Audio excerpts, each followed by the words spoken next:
அஸ்ஸலாமு அலைக்கும், welcome to ரூஹாஸ் kitchen. இன்றைக்கி ஸ்ப்ரிங் ரோல் எப்படி செய்யலான்னு பார்க்கலாம். ஒரு பேன் எடுத்துக்கோங்க, அதில் ஆயில் கொஞ்சம் போட்டு ஒரு ஆனியன் கொஞ்சம் சால்ட் போட்டு நல்லா வதக்கிட்டு ஒரு கேரட் ஒரு கேப்சிகம் கொஞ்சோண்டு கேபேஜ் போட்டு நல்லா வதக்கிட்டு இப்போ ஜிஞ்சர் கார்லிக் பேஸ்ட் கொஞ்சோண்டு சேர்த்து அதையும் நல்லா வதக்கிட்டு மூடி வச்சுருங்க. இப்போ ஹாஃப் குக் ஆயிடுச்சு. இப்போ சோயா சாஸ், சிக்கன் கீமா, கொஞ்சோண்டு red chilli powder, chicken 65 powder எல்லாமே ஒன்றா சேர்த்து நல்லா வதக்கிட்டு கொஞ்சம் நேரம் மூடி வச்சு எடுத்துருங்க.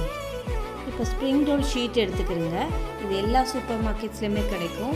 நம்ம செஞ்சு வச்ச மசாலாவை இதில் வச்சு ரோல் செஞ்சு ஃப்ரை பண்ணி சுட சுட சர்வ் பண்ணுங்கள். கண்டிப்பாக இந்த வீடியோ உங்களுக்கு பிடிக்கும். நீங்கள் ட்ரை பண்ணி பாருங்கள். அண்ட் மறக்காமல் என் சேனலை சப்ஸ்கிரைப் பண்ணிடுங்க. பெல் பட்டனை கிளிக் பண்ணிடுங்க. அஸ்ஸலாமு அலைக்கும்.